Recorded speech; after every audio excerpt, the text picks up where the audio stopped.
Satu, dua, tiga. Assalamualaikum warahmatullahi wabarakatuh. Di sini kami akan mempresentasikan perancangan alat peraga konversi energi Stirling tipe gamma.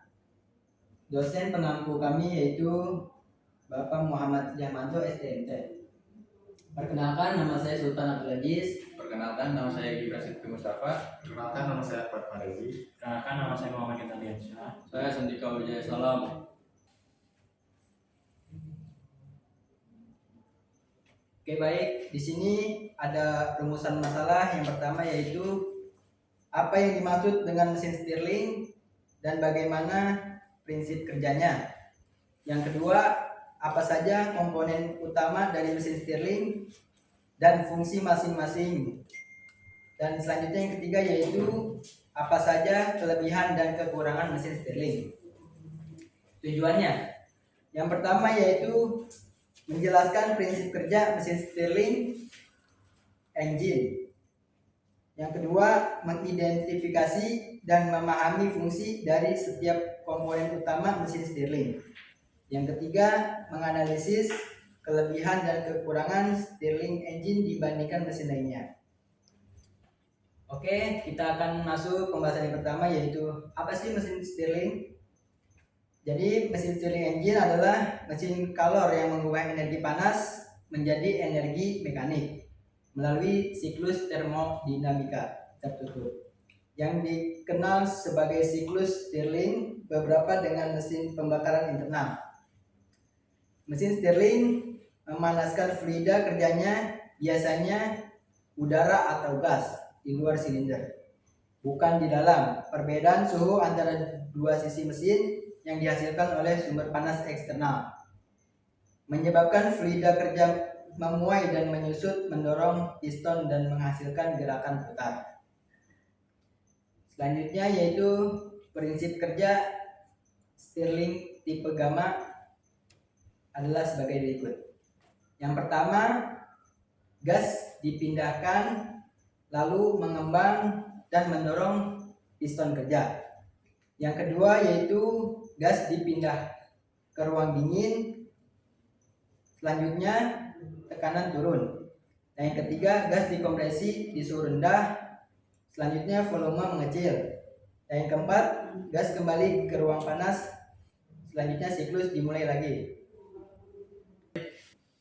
Ya, baik. Di sini saya akan menjelaskan 4 tahapan siklus Stirling tipe gamma. Yang pertama, ekspansi isotermal atau pemuaian gas. Prosesnya itu dari displacer memindahkan gas ke ruang panas atau dekat pemanas.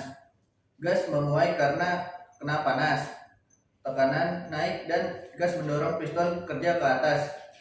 Energi keluar sebagai kerja mekanik. Fase ini menghasilkan tenaga utama dari mesin. Yang kedua, perpindahan gas atau gas transfer 1. Prosesnya yaitu displacer bergerak memindahkan gas dari ruang panas ke ruang dingin atau dekat pendingin. Yang kedua, gas berpindah tanpa banyak perubahan volume. Yang ketiga, tekanan mulai turun. Ini adalah proses internal, tidak menghasilkan kerja.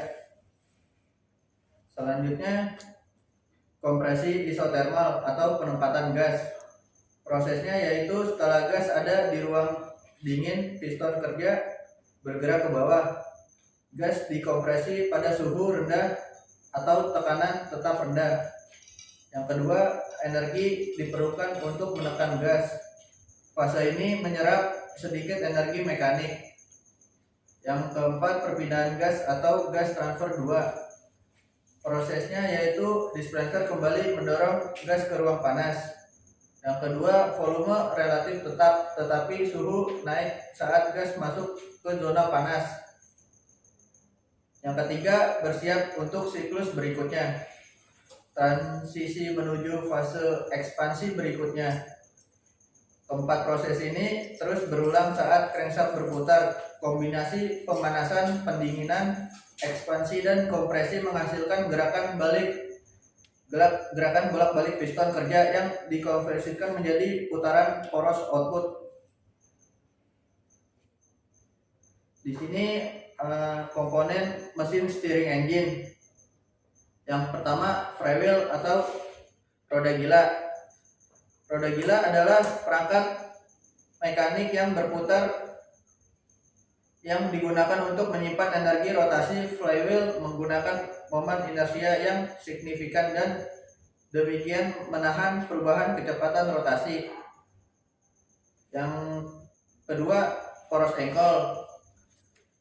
Poros ankle pada mesin steering atau ankle crankshaft berfungsi untuk mengubah gerakan bolak-balik piston menjadi gerakan putar yang kemudian dapat digunakan untuk menghasilkan energi atau menggerakkan suatu benda. Ankle bekerja sama dengan batang penghubung atau connecting rod untuk mentransfer gerakan dari piston ke poros ankle sehingga menghasilkan gerakan rotasi yang kontinu. Baik, yang selanjutnya ada generator. Generator Stirling adalah perangkat yang mengubah energi panas menjadi energi mekanik yang kemudian dapat digunakan untuk menghasilkan listrik. Ini beroperasi berdasarkan siklus Stirling yang melibatkan pemanasan dan pendinginan gas kerja atau seperti helium atau udara untuk menciptakan gerakan bolak-balik yang menggerakkan piston dan akhirnya menghasilkan putaran poros. Lalu ada puli. Ada mesin Stirling puli berfungsi untuk mentransfer daya yang dihasilkan oleh gerakan piston ke mekanisme lain. Seperti generator untuk menghasilkan listrik, puli bekerja sama dengan sabuk atau belt untuk mengubah gerakan bolak-balik piston menjadi gerakan putar yang lebih berguna. Lalu ada belt.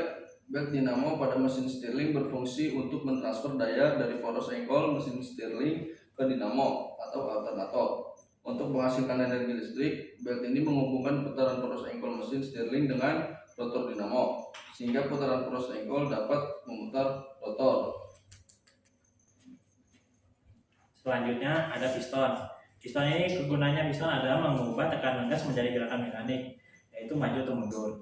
Mendorong crankcase untuk menghasilkan gerakan putar, membantu mengatur aliran gas panas dan dingin di dalam mesin.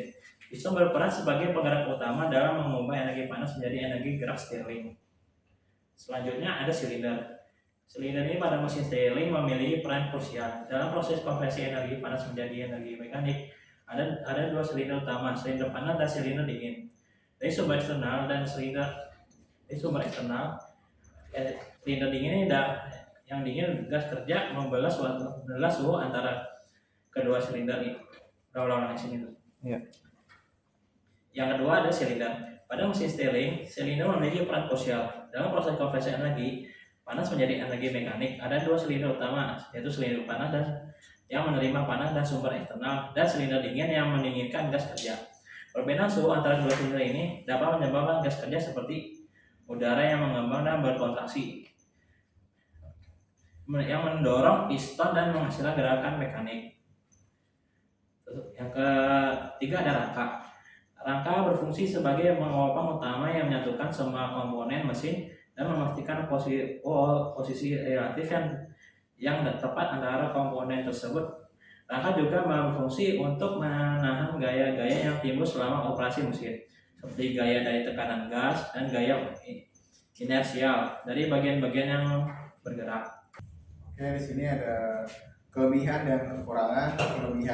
Kelebihannya yaitu efisien tinggi, kedua sumber panas yang fleksibel, ketiga emisi rendah, empat perawatan yang rendah. Kekurangannya ada 4, yaitu biaya modal yang lebih tinggi, kedua ukuran yang lebih besar dan berat, keempat potensi masalah penyegelan.